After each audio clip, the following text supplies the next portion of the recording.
Alhamdulillahi Rabbil Alameen. Nahmaduhu wa nasta'inuhu wa nu'minu bihi wa natawakkalu alayhi.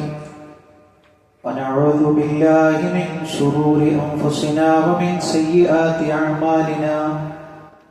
Man yahdihillahu fala mudilla lahu wa man yudlil falan tajida lahu waliyyan murshida.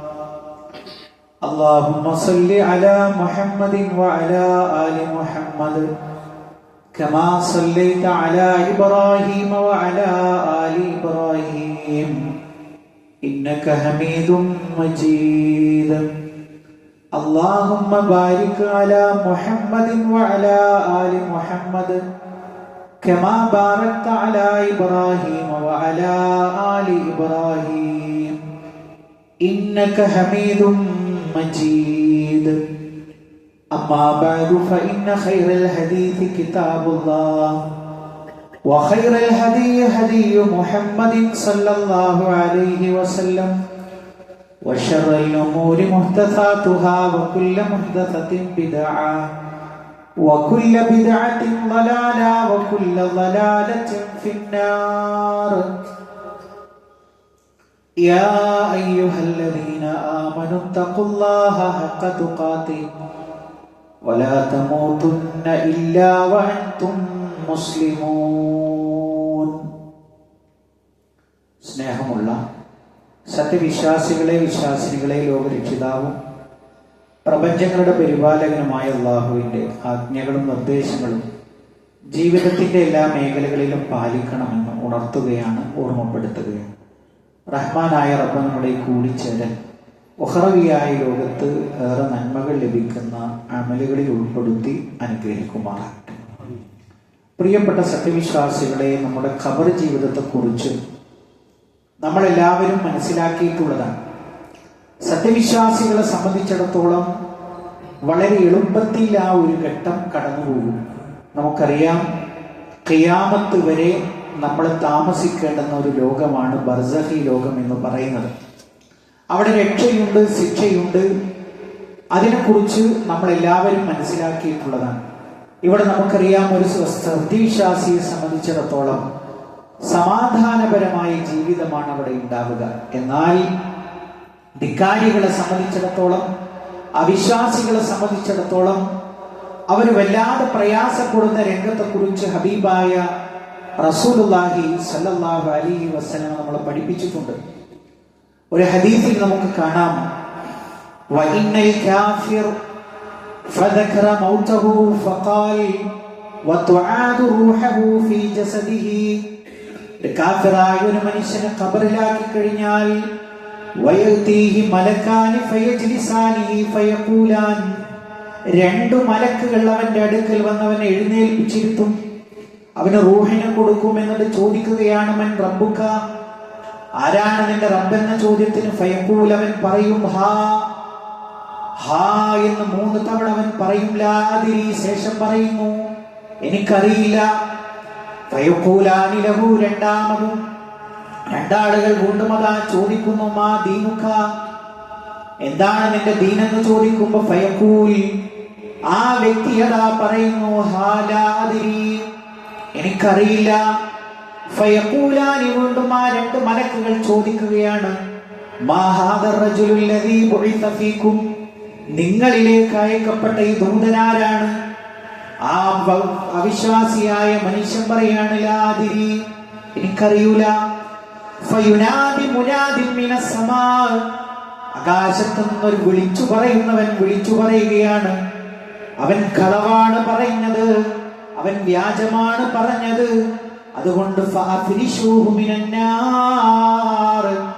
നരകത്തിലേക്ക് ഒരു വിരിപ്പ് നിങ്ങൾ വിരിച്ചു കൊടുക്കുക.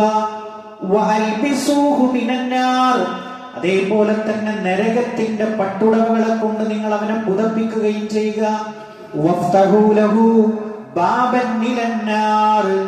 നരകത്തിലേക്ക് അവന്റെ ഇരിപ്പിടം കാണുന്ന രൂപത്തിൽ ഒരു വാതിലങ്ങ് തുറന്നു വെച്ചു കൊടുക്കുക. അങ്ങനെ അത് തുറന്നു വെച്ചു കൊടുക്കുമ്പോഴോ വാതിൽ തുറക്കുമ്പോ അതിന്റെ ചൂടും അതിന്റെ വേവും പുകയും ഒക്കെ ആ ഖബറിലേക്ക് എത്തുകയാണ്. തീർന്നില്ല. വയദീഖു അലൈഹി ഖബറഹു ഹത്താ തഖ്തലിഫ ഫീഹി അദ്ലാഉഹു. അവന്റെ വാരിയെല്ലുകൾ കുടുങ്ങുമാറ് ഖബർ അവനെ കുടുസാക്കുന്നു. വസാദ ഫി ഹദീഥി ജരീർ റളിയല്ലാഹു അൻഹുവിന്റെ ഒരു ഹദീസിൽ നമുക്ക് കാണാം, സുമ്മ യുഖയ്യിദു ലഹു അഅമാ അബ്കം മഅഹു മിർസബ. ആ മലക്കുകളുടെ അടുക്കൽ ഒരു ഹാമർ ഉണ്ട്, മിൻ ഹദീദ്, ഇരുമ്പിനാലുള്ള ഒരു ദണ്ടുണ്ട്. ലൗ നറബ ബിഹാ ജബൽ, ഒരു മലയെങ്ങാനും ആ ദണ്ട് കൊണ്ട് അടിച്ചു കഴിഞ്ഞാൽ ലസാറ തുറാബ, മണ്ണായി തീരും. അങ്ങനെ എന്ത് ചെയ്യുന്നു? ഈ ഹാമർ കൊണ്ട് ആ വ്യക്തിയെ അടിക്കുകയാണ്. അപ്പോഴോ ഉച്ചത്തിൽ അവൻ ശബ്ദമുണ്ടാക്കുന്നു. യസ്മഉഹാ മാ ബൈനൽ മശ്രിഖി വൽ മഗ്രിബ്, കിഴക്ക് മുതൽ പടിഞ്ഞാറ് വരെ ആ ശബ്ദം കേൾക്കും. ഇല്ല തഖലൈൻ, തഖലൈനുകൾ ഒഴികെ, അഥവാ ജിന്നുകളും മനുഷ്യരും അല്ലാത്ത എല്ലാവരും അത് കേൾക്കും. ഫയസീറു തുറാബ, അവൻ മണ്ണായി തീരും. ഒന്ന് ആലോചിച്ച് നോക്കൂ പ്രിയപ്പെട്ടവരെ, ഒരു കാഫിറിന്റെ ഒരു അവസ്ഥയാണ്. തീർന്നില്ല, മറ്റൊരു ഹദീസിൽ നമുക്ക് കാണാം, വയതീഹി റജുലുൻ ഖബീഹുൽ വജ്ഹ്, ഒരു മോശപ്പെട്ട മുഖത്തോടു കൂടിയുള്ള ഒരു മനുഷ്യൻ വരികയാണ്. ഖബീഹുൽ തിയാബ്, വൃത്തികെട്ട വസ്ത്രമാണ് അവൻ ധരിച്ചിട്ടുള്ളത്. പിന്നെയോ വൃത്തികെട്ട മണമാണ് അവൻ വരുമ്പോഴുള്ളത്. ഫയഖൂൽ, എന്നിട്ട് പറയുകയാണ്, അബിശിർ ബില്ലദീ യസൂ, നീ സന്തോഷിച്ചോ, നീ തെമ്മാടിയായി ജീവിച്ചത് കൊണ്ടല്ലേ, തെറ്റ് പ്രവർത്തിച്ചത് കൊണ്ടല്ലേ നീ സന്തോഷിച്ചോ. ഹാദാ യൗമുക്കുല്ലദീ കുൻത തുഅദ്, ഇതാണ് എന്നോട് ദുനിയാവിൽ പറഞ്ഞത്. ഒരു വിചാരണ വരും, അവിടെ കണിശമായ ചോദ്യമുണ്ട്, ഉത്തരം പറയണം, ജവാബ് പറയണം. അങ്ങനെയൊക്കെ പറഞ്ഞ പരലോകമാണിത്, ആ ഒരു വാഗ്ദത്ത ദിവസമാണിത്. അപ്പൊ ഈ കാഫിറായ വ്യക്തി ചോദിക്കുകയാണ്, മൻ അൻത, നീ ആരാണ്? അപ്പോഴോ അയാൾ പറയുകയാണ്, ആ വ്യക്തി പറയുകയാണ്, അന അമലുക്കൽ ഖബീർ, നീ ചെയ്ത തിന്മകളാണ് ഞാൻ, നീ ചെയ്ത തിന്മകളാണോ ഞാൻ എന്ന് പറയുമ്പോ ഈ കാഫിറായ വ്യക്തി പറയാണ്, റബ്ബിലാ തഖുമി സ്സാഅ, അല്ലാഹുവേ അന്ത്യനാൾ വരല്ല, അല്ലാഹുവേ അന്ത്യനാൾ വരല്ല എന്ന മനുഷ്യൻ കുതിച്ചു പോവാണ്. കാരണം അതിന്റെ ഒരു സാമ്പിൾ ആണ് ഇപ്പൊ ഈ ഖബറിൽ അനുഭവിക്കുന്നത്. ഇനി ഇതിന്റെ പൂർണ്ണമായ ശിക്ഷ ഖിയാമത്ത് നാളിലാണ് അനുഭവിക്കാനിരിക്കുന്നത്. അപ്പൊ ഈ വ്യക്തി പറയാൻ, അല്ലാഹുവേ ഖിയാമത്ത് സംഭവിക്കല്ല എന്നുള്ളത് നമ്മൾ ആലോചിച്ച് നോക്കൂ പ്രിയപ്പെട്ടവരെ. വളരെ ഗൗരവമായി നമ്മളൊക്കെ ആലോചിക്കേണ്ടുന്ന ഒരു വിഷയമല്ലേ അത്. ഖബറെന്നു കേട്ടാൽ തൽക്ഷണം ഞെട്ടേണ്ടതാ, കണ്ടാലുടൻ വാ വിട്ടു നീ കരയേണ്ടതാ. മഹാനായ ഉസ്മാൻ ഇബ്നു അഫ്ഫാൻ റളിയല്ലാഹു അൻഹുവിന്റെ ചരിത്രം നമുക്കറിയാം. ഖബറിന്റെ അടുക്കലോടുകൂടി മഹാനവറുകൾ പോകുമ്പോ അദ്ദേഹത്തിന്റെ സമൃദ്ധമായ താടി നനയുമാർ അദ്ദേഹം കരയുമായിരുന്നു. അപ്പൊ അദ്ദേഹത്തോട് ചോദിക്കുകയാണ്, എന്താണ് ഖബറിനെ കണ്ടാൽ അങ്ങനെ കരയുന്നത്? ഇപ്പൊ പറയുകയാണ്, ഇത് ആദ്യത്തെ വീടാണ്, ഒന്നാമത്തെ ഘട്ടമാണ്. ഈ ഘട്ടം കടന്നാൽ പിന്നീട് അങ്ങോട്ടുള്ളതൊക്കെ സുഖമാണ്. ഈ ഘട്ടത്തിൽ പ്രയാസമാണോ ഇനി വരാനിരിക്കുന്ന അതിനേക്കാൾ പ്രയാസമുള്ള അവസ്ഥയാണ്. നമ്മൾ ആലോചിച്ചു നോക്കൂ, എത്രയെത്ര സ്ത്രീകളുണ്ട്, എത്രയെത്ര ഉമ്മമാരുണ്ട്, പെങ്ങന്മാരുണ്ട്. എന്താണ് അവരുടെ വേഷം, എന്താണ് അവരുടെ ദീന് അല്ലേ? നമ്മളൊക്കെ പറയും, എന്തിനാണ് ഇങ്ങനെ ഭംഗി കൂട്ടി നടക്കുന്നത്? അല്ലാഹു സുബ്ഹാനഹു തആല ഓരോ ആളുകൾക്കും സൗന്ദര്യം നൽകിയിട്ടുണ്ടെങ്കിൽ അത് അല്ലാഹുവിന് വഴിപ്പെടാൻ വേണ്ടിയിട്ടാണ്. അത് അല്ലാഹുവിന് വേണ്ടി വഴിപ്പെടാനാണ് നമ്മൾ ഉപയോഗിക്കേണ്ടത്. നമ്മൾ മനസ്സിലാക്കണം, എന്താണത്? മേടക്കു പകരം മാളമാ സുബ്ഹാനാ റബ്ബി, അതിൽ കിടക്കേണ്ടതാണ് സമാന. നമ്മൾ എവിടെയാ പോയി കിടക്കാനുള്ളത്? ഇപ്പൊ നമ്മൾ കിടന്നുറങ്ങുന്നത് പരിപരുത്ത മിനുമിനുത്ത മെത്തയിലാണ്.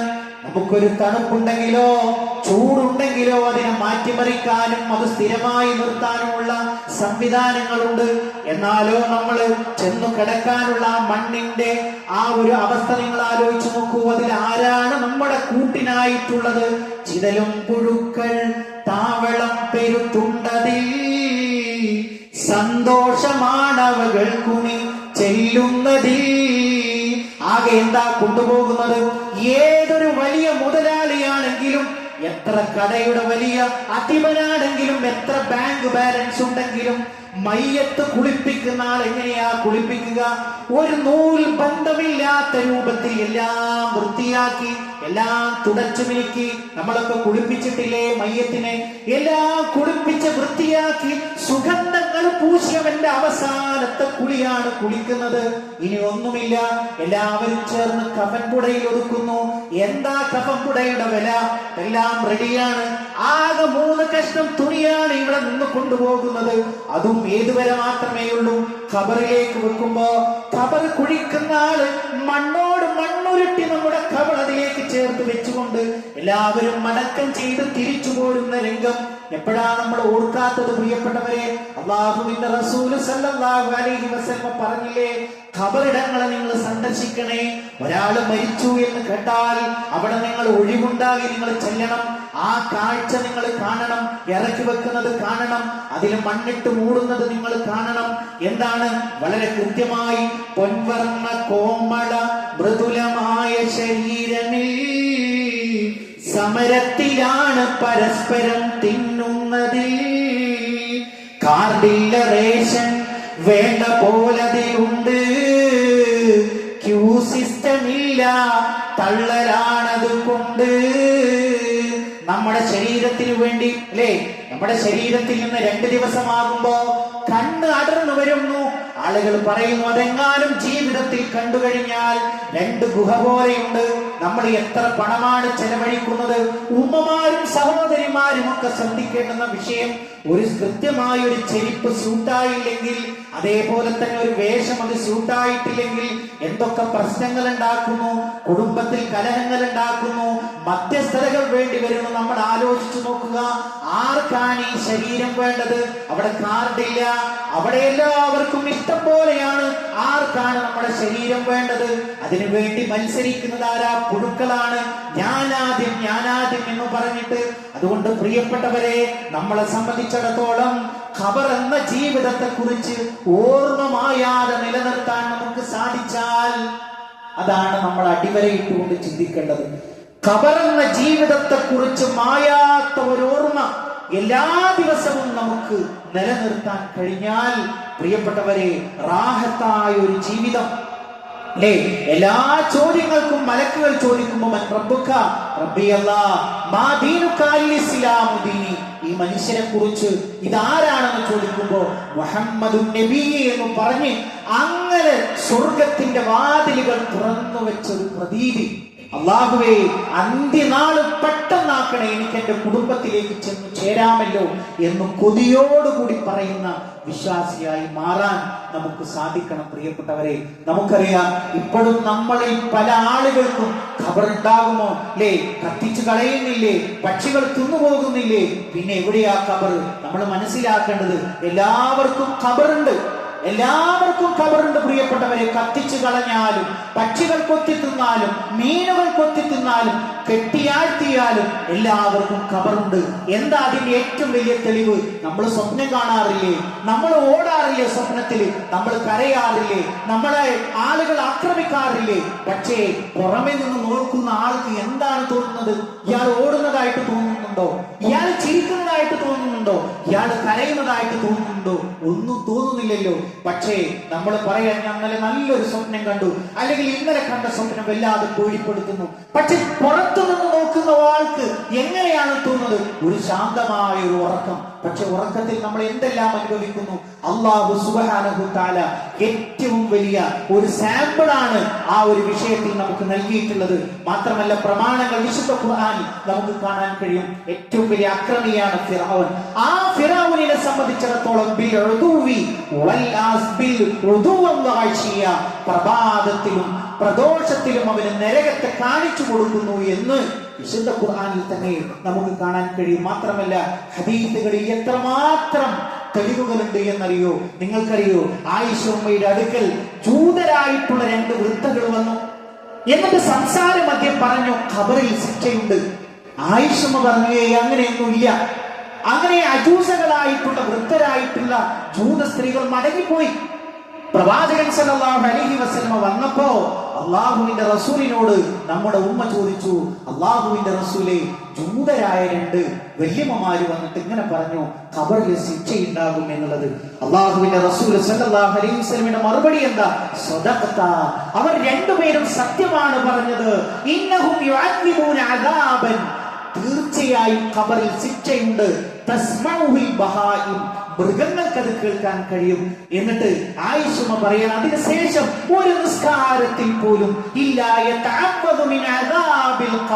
അള്ളാഹുവിന്റെ റസൂല് ഖബറിന്റെ ശിക്ഷയിൽ നിന്ന് അള്ളാഹുവിനോട് രക്ഷ ചോദിക്കാതെ ഒരു നിസ്കാരവും പൂർത്തിയാക്കാറുണ്ടായിരുന്നില്ല എന്ന് കാണാൻ കഴിയും. നമ്മൾ ചൊല്ലാറില്ലേ, അത്തഹിയാത്തിന് ശേഷം, സലാത്തിന് ശേഷം നമ്മളും അള്ളാഹുവിനോട് മിൻ അദാബിൽ ഖബർ, അള്ളാഹുവേ ഖബറിന്റെ ശിക്ഷയിൽ നിന്ന് കാവലിനെ ചോദിക്കുന്നു. നമ്മൾ ആത്മാർത്ഥമായിട്ടാണോ ചോദിക്കുന്നത് എന്ന് പ്രിയപ്പെട്ടവരെ ചിന്തിക്കുക. മാത്രമല്ല, അള്ളാഹുവിന്റെ റസൂൽ സല്ലല്ലാഹു അലൈഹി വസല്ലം മിമ്പറിൽ കയറിയ സമയത്ത് എന്നിട്ട് പ്രസംഗിച്ചവരോട്, എന്നിട്ട് ഖബറിന്റെ ശിക്ഷകളെ കുറിച്ച് വിശദമായിട്ട് പറഞ്ഞു കൊടുത്തപ്പോ സഹാബത്ത് കരഞ്ഞു. അപ്പൊ ഈ ഹദീസ് റിപ്പോർട്ട് ചെയ്യുന്ന അസ്മാ ബിൻത് അബീ ബക്കർ, അബൂബക്കർ സിദ്ദീഖ് റളിയല്ലാഹുവിന്റെ മകളായ അസ്മാ റളിയല്ലാഹു അൻഹ പറയാണ്, എനിക്ക് കരച്ചിൽ കൊണ്ട്, ഈ തേങ്ങൽ കൊണ്ട് പ്രവാചകൻ എന്ത് പറഞ്ഞു എന്നത് കേൾക്കാൻ കഴിഞ്ഞില്ല. അപ്പൊ ഞാൻ അടുത്തുള്ള ആളോട് ചോദിച്ചു, മാദാ ഖാല റസൂലുള്ളാഹി സ്വല്ലല്ലാഹു അലൈഹി വസല്ലം, എന്താണ് പ്രവാചകൻ സ്വല്ലല്ലാഹു അലൈഹി വസല്ലം പറഞ്ഞത്? അപ്പോഴോ ആ ആള് പറഞ്ഞു കൊടുത്തു, എന്ത്? ദജ്ജാലിന്റെ ഫിത്നയോളം അടുത്തു നിൽക്കുന്ന ഒരു ശിക്ഷ ഖബറിൽ നിങ്ങൾക്ക് അനുഭവിക്കാനുണ്ട് എന്ന് പ്രവാചകൻ സല്ലല്ലാഹു അലൈഹി വസല്ലം പറഞ്ഞത് കേട്ടിട്ടാണ് അസ്മാ ഇവർക്ക് കരയുന്നത് എന്ന് ആ ആള് മറുപടി കൊടുത്തു എന്ന ഹദീസിൽ നമുക്ക് കാണാൻ കഴിയും. അതുകൊണ്ട് മാത്രമല്ല, മറ്റൊരു ഹദീസിൽ നമുക്ക് കാണാൻ കഴിയും, അതായത് പ്രവാചകൻ സല്ലല്ലാഹു അലൈഹി വസല്ലം ബനു നജ്ജാറിന്റെ ഗോത്രത്തിന്റെ അടുക്കലൂടെ നടന്നുപോയപ്പോ ആ ഒരു കഴുത, സഞ്ചരിക്കുന്ന കഴുത, പ്രവാചകൻ താഴെ വീഴുമോ എന്ന് ഭയപ്പെടുമാറ് പരിഭ്രാന്തി കാണിച്ചു. അപ്പൊ പ്രവാചകൻ സല്ലല്ലാഹു അലൈഹി വസല്ലം ഇറങ്ങി നോക്കുമ്പോ അവിടെ 4 ഖബറുകളുണ്ട്. അപ്പൊ ചുറ്റുമുള്ള ആളുകളോട് ചോദിച്ചിട്ട് ആരുടെ ഖബറാണ്? അപ്പൊ പറഞ്ഞു, പിന്നെ ഇന്ന ആൾക്കാരുടെ ഖബറുകളാണ്. എന്നിട്ട് അവര് പറഞ്ഞു അവരെപ്പോഴാ മരണപ്പെട്ടത്? അവര് മരണപ്പെട്ടത് ശിർക്കിലായിക്കൊണ്ടാണ് എന്നൊക്കെ വിശദീകരണങ്ങളിൽ കാണാൻ കഴിയും. എന്നിട്ട് പ്രവാചകൻ സല്ലല്ലാഹു അലൈഹി വസല്ലം പറഞ്ഞു കൊടുക്കുകയാണ്, ഒരു മനുഷ്യനെ നിങ്ങൾ ഖബറടക്കാൻ സന്നദ്ധമാകില്ല എന്ന് ഞാൻ ഭയപ്പെട്ടില്ല എന്നുവെങ്കിൽ ഈ ഖബറിൽ നിന്ന് കേട്ട ചില കേൾവികളെ അള്ളാഹുവിനോട് ഞാൻ ദുആ ചെയ്യുമായിരുന്നു, നിങ്ങൾക്കും കേൾപ്പിച്ചു തരാം. അത് കേട്ടാ പിന്നെ എന്ത് ചെയ്യൂല? ഒരു മനുഷ്യനെയും നിങ്ങൾ ഖബറിലേക്ക് ആക്കൂല, പേടിയുണ്ട്. പ്രിയപ്പെട്ടവരെ, ഈ ഒരു അദാബുൽ ഖബറിനെ കുറിച്ച് നമ്മൾ എത്രമാത്രം ജാഗ്രതയിലുണ്ട് എന്നുള്ളത് നമ്മൾ മനസ്സിലാക്കണം. അതുകൊണ്ട് പ്രിയപ്പെട്ടവരെ, നമ്മളെ സംബന്ധിച്ചിടത്തോളം നമ്മുടെ ദുആകളിൽ, നമ്മുടെ പ്രാർത്ഥനകളിൽ ഒരു വലിയൊരു ഭാഗം അദാബുൽ ഖബറിൽ നിന്നുള്ള രക്ഷ അത് കൃത്യമായി ചോദിക്കണം. അതിനു വേണ്ടിയിട്ടുള്ള പ്രവർത്തനങ്ങളിൽ നമ്മൾ മുഴുകണം. ഖബറിനെ കുറിച്ചുള്ള ഒരു ഓർമ്മ, ആര് മരണപ്പെട്ടു എന്നറിഞ്ഞാലും ഖബറടക്കുന്നത് വരെ സമയമുണ്ടാക്കി ആ കാഴ്ച കൊണ്ട് ഒരുപാട് മാറ്റങ്ങൾ നമ്മുടെ ജീവിതത്തിൽ ഉണ്ടാക്കാൻ സാധിക്കും എന്ന ബോധ്യത്തോടു കൂടി നമ്മൾ അതൊക്കെ കൃത്യമായി ചെയ്യാൻ ശ്രദ്ധിക്കുക. റഹ്മാനായ റബ്ബ് നമ്മൾ അനുഗ്രഹിക്കുമാറാകട്ടെ. അൽഹംദുലില്ലാഹി റബ്ബിൽ ആലമീൻ, വസ്സലാത്തു വസ്സലാമു അലാ റസൂലിഹിൽ അമീൻ വഅലാ ആലിഹി വസഹ്ബിഹി അജ്മഈൻ. അമ്മാ ബഅദ്. പ്രിയപ്പെട്ട സത്യവിശ്വാസികളെ, വിശ്വാസിനികളെ, ഒരിക്കൽ കൂടി അള്ളാഹുവിന്റെ ആജ്ഞാനിർദ്ദേശങ്ങൾ ജീവിതത്തിന്റെ എല്ലാ മേഖലകളിലും പാലിക്കണമെന്ന് ഉണർത്തുകയാണ്, വസിയ്യത്ത് ചെയ്യുകയാണ്. പ്രിയപ്പെട്ട സത്യവിശ്വാസികളെ, പറയുന്നത് നമ്മുടെ ജുമുഅ നിസ്കാരത്തെ കുറിച്ചാണ്. അല്ലാഹു സുബ്ഹാനഹു തആല ഒരു അധ്യായം തന്നെ ഇറക്കി. ജുമുഅ എന്ന് പറയുന്ന ഒരു അധ്യായം തന്നെ ഖുർആനിലുണ്ട്.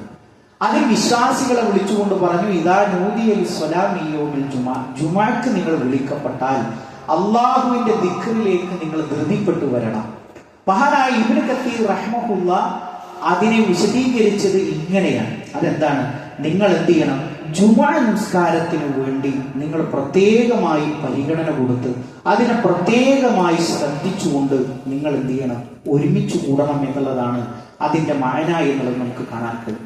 മാത്രമല്ല, ഹബീബായ റസൂലുള്ളാഹി സ്വല്ലല്ലാഹു അലൈഹി വസല്ലം പറഞ്ഞു, അസ്സലവാത്തുൽ ഖംസു, 5 നേരത്തെ നിസ്കാരം, വൽ ജുമുഅതു ഇലൽ ജുമുഅ, ഒരു ജുമുഅ തുടങ്ങി മറ്റൊരു ജുമുഅ വരെ, റമളാനു ഇലാ റമളാൻ, ഒരു റമളാൻ തൊട്ട് അടുത്ത റമളാൻ വരെ, മുകഫിറാത്തുൻ മാ ബൈനഹുന്ന ഇദജ്തനബൽ കബായിർ, നിങ്ങൾ വൻപാപങ്ങളൊന്നും ചെയ്യുന്നില്ലെങ്കിൽ അള്ളാഹു പുറത്തു വരും. കഴിഞ്ഞ ജുമുഅ തൊട്ട് കഴിഞ്ഞ വെള്ളിയാഴ്ച തൊട്ട് ഈ വെള്ളിയാഴ്ച വരെ മഹാപാപങ്ങളൊന്നും നമ്മൾ ചെയ്തിട്ടില്ലെങ്കിൽ അള്ളാഹു ഇതിനിടക്കുള്ള എല്ലാ ചെറിയ പാപങ്ങളും അള്ളാഹു നമുക്ക് പുറത്തു തരും. അത്രയും വലിയ പ്രത്യേകത ഈ ജുമുഅക്കുണ്ട്. മാത്രമല്ല പ്രവാചകൻ സല്ലല്ലാഹു അലൈഹി വസല്ലം പറഞ്ഞു, ഒരാള് ജുമുഅക്ക് വേണ്ടി കുളിച്ചു, സുഗന്ധം പൂശി, അതേപോലെ തന്നെ ഒരാൾ നല്ല വസ്ത്രം ധരിച്ചു, എന്നിട്ട് നേരത്തെ പള്ളിയിലേക്ക് പുറപ്പെട്ടു. എങ്ങനെയാ പുറപ്പെട്ടത്? നടന്നിട്ടാണ് പുറപ്പെട്ടത്. എന്നിട്ട് പുറപ്പെട്ട് വന്നിട്ട് ഇമാമിന്റെ അടുത്ത് വന്നിരുന്നു, മിണ്ടാതെ ഖുതുബ കേട്ടു. അങ്ങനെ നിസ്കാരത്തിൽ പങ്കെടുത്താൽ അല്ലാഹു സുബ്ഹാനഹു തആല അവന് മഹത്തായ പ്രതിഫലമാണ് ഒരുക്കി വെച്ചത് എന്നുള്ളത് ഒരു ഹദീസിൽ നമുക്ക് കാണാൻ കഴിയും. മാത്രമല്ല പ്രിയപ്പെട്ടവരെ, അല്ലാഹുവിന്റെ റസൂൽ സല്ലല്ലാഹു അലൈഹി വസല്ലം പറഞ്ഞു, ആദ്യം വരുന്ന ആൾക്ക് ഒരു ഒട്ടകത്തെ അറുത്ത് ഖറബ ബദന, പിന്നീട് പറഞ്ഞത് ഒരു പശുവിനെ അറുത്ത് വിതരണം ചെയ്തതിന്റെ കൂലി, പിന്നീട് ആടിനറുത്ത് വിതരണം ചെയ്തതിന്റെ കൂലി, ഇങ്ങനെ ഓരോന്നും വിശദീകരിക്കും. ആദ്യം പള്ളിയിലേക്ക് വരുന്ന ആളുകൾ. അപ്പൊ നമ്മുടെ മനസ്സിൽ ഒരു വിശ്വാസി എന്നുള്ള നിലക്ക് ഒരാഗ്രഹം തോന്നുന്നത്, ഒരു പള്ളിയിൽ ഒരു വെള്ളിയാഴ്ചയെങ്കിലും ഒരു ഒട്ടകത്തെ അറുത്ത് വിതരണം ചെയ്ത കൂലി എന്റെ രേഖയിൽ ഉണ്ടോ എന്നുള്ളത് നമ്മളല്ലേ പരിശോധിക്കേണ്ടത്. നമ്മുടെയൊക്കെ നാടിന്റെ ഒരു സിസ്റ്റം എന്ന് പറയുന്നത്, ഈ ഒരു മുസ്ലിം ഭൂരിപക്ഷ പ്രദേശത്ത് ജുമാ ദിവസം ആരും എന്ത് ചെയ്യില്ല, അന്ന് ജോലികൾക്കൊന്നും അങ്ങനെ ഇറങ്ങിത്തിരിക്കൂല. എന്നാൽ ഈ ആള് പള്ളിയിലേക്ക് വരില്ല. പള്ളിയിലേക്ക് അവസാനം നമ്മൾ ആ ഒരു രണ്ടാമത്തെ കുത്തുബൊക്കെ കഴിഞ്ഞ് നിസ്കാരത്തിലേക്ക് സെറ്റ് ആവുന്ന ഒരു ശൈലിയാണ് ഞാൻ പറയുന്നത്. അതുവരെ പുറത്ത് തിരിഞ്ഞു കളിക്കും. നമ്മളെ സംബന്ധിച്ചിടത്തോളം ഇതെന്താണ്? ഇത് നമ്മുടെ ജീവിതത്തിൽ അള്ളാഹു എണ്ണി തന്നിട്ടുള്ളതാണ്. ഇപ്പൊ ഈ വെള്ളിയാഴ്ച കഴിഞ്ഞ് അടുത്ത വെള്ളിയാഴ്ച രേഖപ്പെടുത്താത്ത ആൾക്കാർ ചിലപ്പോൾ ഈ കൂട്ടത്തിലുണ്ടാവും. പറയുന്നത് ഞാനായിരിക്കും ചിലപ്പോൾ. അപ്പൊ നമ്മളെ സംബന്ധിച്ചിടത്തോളം നിനക്ക് ആയുസ്സിൽ എത്ര വെള്ളിയാഴ്ചയുണ്ട് എന്ന് എണ്ണിയിട്ടാ തന്നിട്ടുള്ളത്. അത് തീരുന്ന മുറക്ക് നമ്മൾ ഇവിടുന്ന് പോകും. അപ്പൊ അതുകൊണ്ട് പ്രിയപ്പെട്ടവരെ, വളരെ പ്രധാനപ്പെട്ട ഒരു കാര്യം മാത്രമല്ല, അള്ളാഹുവിന്റെ മലായിക്കത്തുകൾ അവരിങ്ങനെ വാതിൽക്കൽ നിൽക്കും. എന്നിട്ട് കയറി വരുന്നവരൊക്കെ എന്നെ രേഖപ്പെടുത്തും. നാളെ പരലോകത്ത് രേഖ വായിക്കുമ്പോൾ ആ രേഖയിൽ ഈ പള്ളിയിൽ വന്ന ആളുകളുടെ രേഖ മലക്കുകൾ പ്രദർശിപ്പിക്കും. ഇമാമ് മിമ്പറിൽ കയറി കഴിഞ്ഞാൽ അവരും എന്ത് ചെയ്യും? അവരും ഈ ഖുതുബ കേൾക്കാൻ വേണ്ടി ഇവിടെ വന്നിരിക്കും. മലായിക്കത്തുകളുടെ സാന്നിധ്യമുണ്ട് ഈ ഒരു മജ്ലിസിന് എന്നുള്ളതാണ് പറയുന്നത്. അപ്പൊ മലക്കുകളുടെ രേഖയിൽ നമ്മൾ പെടണം.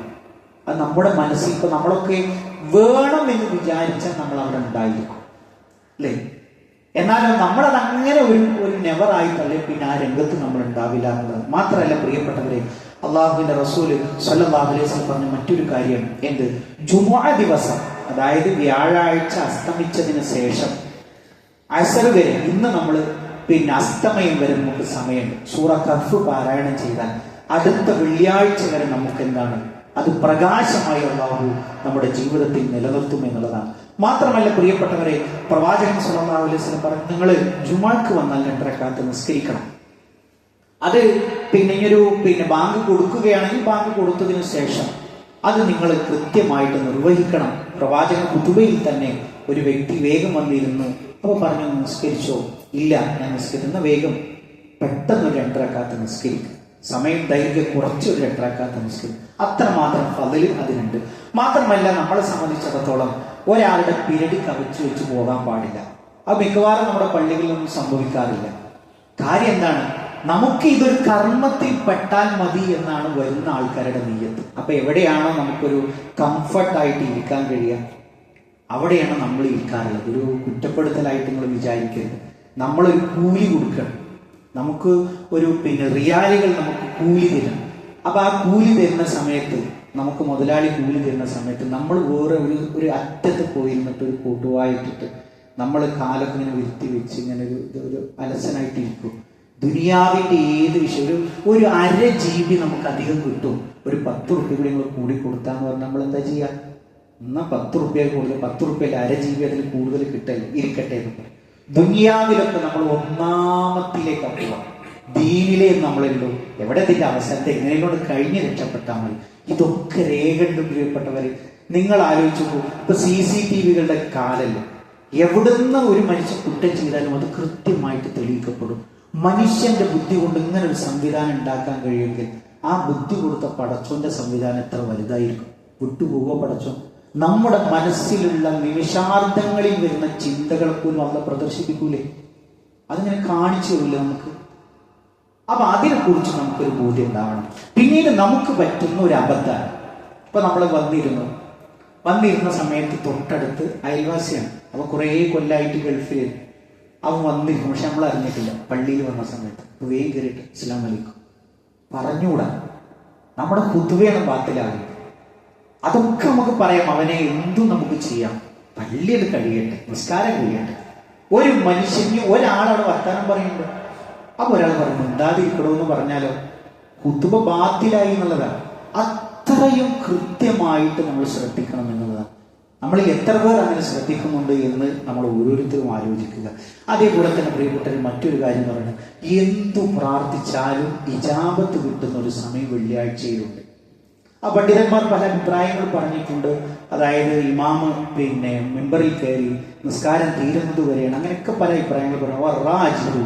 ഏറ്റവും പ്രബലമായ ഒരു അഭിപ്രായം അസറിന്റെ അവസാന സമയം, അസ്തമയത്തോടടുത്ത സമയം, ആ ഒരു സമയത്ത് നിങ്ങൾ എന്ത് ചോദിച്ചാലും റബ്ബ് നിങ്ങൾക്ക് ജവാബ് നൽകുമെന്ന് പറയുന്ന ഒരു പ്രത്യേകത നമുക്ക് കാണാൻ കഴിയും. ചുരുക്കത്തിൽ പ്രിയപ്പെട്ടവരെ, നമ്മളൊരു ആത്മവിമർശനമായിട്ട് എടുക്കുക. നമ്മൾ നിസ്കരിച്ച, നമ്മളിപ്പോ എന്തെങ്കിലും ഒരു കാഴ്ച കണ്ടപ്പോൾ, ഞാൻ അന്ന് ഗൾഫിൽ പോയ സമയത്ത്, അല്ലെങ്കിൽ ഞാൻ അന്ന് ആ പാത്രം വാങ്ങിയത്, അല്ലെങ്കിൽ ആ വാഹനം വാങ്ങിയത്, നമുക്ക് ഇഷ്ടപ്പെട്ടതൊക്കെ നമ്മുടെ മനസ്സിൽ നിറഞ്ഞു നിൽക്കും. പക്ഷേ അള്ളാഹുവിനെ സമർപ്പിച്ച് എന്തൊക്കെ കാര്യങ്ങൾ മനസ്സിൽ നിറഞ്ഞു നിൽക്കുന്നുണ്ട് എന്നുള്ളത് ആലോചിക്കും. അപ്പോഴേ അതിനോട് ആത്മാർത്ഥമായിട്ടാണ് നമ്മൾ ചെയ്തത് എന്നുള്ളത് നമുക്ക് മനസ്സിലാവുകയുള്ളൂ. ഒരു കച്ചവടക്കാരൻ എല്ലാ ദിവസവും വരവും ചെലവും കൂട്ടി നോക്കും. ഇത് ലാഭത്തിലാണ് പോകണമെന്ന് അറിയണ്ടേ. നഷ്ടമാണെങ്കിൽ എന്ത് ചെയ്യണം? ഇതൊന്ന് വേഗം നമ്മൾ ഒഴിവാവണം, അല്ലെങ്കിൽ വലിയ ബാധ്യത വരും. ഇതേപോലെ ഓരോ വക്ത് നിസ്കാരം കഴിയുമ്പോഴും നമുക്ക് എത്ര മാർക്ക് കൊടുത്തു എന്നുള്ളത് നമ്മൾ നോക്കണം. പ്രവാചകൻ സല്ലല്ലാഹു അലൈഹി വസല്ലം അത് പറഞ്ഞു. ചില ആൾക്കാർ നിസ്കരിക്കും, അവർക്ക് 10 കിട്ടും. ചില ആൾക്കാർക്ക് 10 കിട്ടും. ചില ആൾക്കാർക്ക് 10 കിട്ടും. അത്രയാണ് മാർക്ക് കിട്ടുക. എല്ലാവരും ഒരേ സെഫിലാണ് നിൽക്കുന്നത്, പക്ഷെ എല്ലാവർക്കും വ്യത്യസ്തമായ മാർക്കാണ്. ജുമക്ക് എല്ലാവരും പഠിക്കുന്നത്, പക്ഷെ ഇവിടെ ഈ വരുന്ന ആളുകൾക്കൊക്കെ വ്യത്യസ്തങ്ങളായ കൂലിയാണ് ഉണ്ടാവുക. അതുകൊണ്ട് പ്രിയപ്പെട്ടവരെ, അള്ളാഹുവിന്റെ പ്രതിഫലത്തിന്റെ ആ ഒരു ചാർട്ടിൽ പൂർണ്ണമായി 100ൽ 100 വാങ്ങി അതിന്റെ ഒരു പ്രതിഫലം പൂർത്തിയാക്കുന്ന ആളുകളിൽ ഉൾപ്പെടാൻ നമ്മൾ ശ്രദ്ധിക്കുക. റഹ്മാനായ റബ്ബ് ഈ ഒരു ലോകത്ത് വിജയം വരിക്കുന്ന മുഅ്മിനീങ്ങളിൽ മുത്തഖീങ്ങളിൽ നമ്മളെ എല്ലാവരെയും ഉൾപ്പെടുത്തി അനുഗ്രഹിക്കുമാറാകട്ടെ. ഇതേപോലെ അവന്റെ ജന്നാത്തുൽ ഫിർദൗസിൽ ഒരുമിച്ചിരിക്കാനുള്ള ഭാഗ്യം നൽകിയ അള്ളാഹു നമ്മളെ ഓരോരുത്തരെയും അനുഗ്രഹിക്കുമാറാകട്ടെ. നമ്മളെ രോഗികൾക്ക് അള്ളാഹു ശിഫ പ്രദാനം ചെയ്യുമാറാകട്ടെ. അള്ളാഹുവെ, ഞങ്ങളുടെ കുടുംബജീവിതത്തിൽ സന്തോഷത്തെ നീ പ്രദാനം ചെയ്യുന്ന റഹ്മാനെ. അള്ളാഹുവെ, സ്വാലിഹായ മക്കളെ ഞങ്ങൾക്ക് നീ പ്രദാനം ചെയ്യുന്ന റഹ്മാനെ. അള്ളാഹുവെ, ഞങ്ങളുടെ ഇണകളിൽ കൺകുളിർമയെ നീ പ്രദാനം ചെയ്യുന്ന റഹ്മാനെ. അള്ളാഹുവെ, ഞങ്ങളുടെ മാതാപിതാക്കൾക്ക് നീ പുറത്തു കൊടുക്കണമേ റഹ്മാനെ. اللهم اغفر للمؤمنين والمؤمنات والمسلمين والمسلمات الأحياء منهم والأموات إنك مجيب الدعوات يا قاضي الحاجات. اللهم أجرنا من النار، اللهم أجرنا من النار. اللهم ربنا تقبل منا إنك أنت السميع العليم وتب علينا إنك أنت التواب الرحيم. آمين آمين برحمتك يا أرحم الراحمين. اللهم صل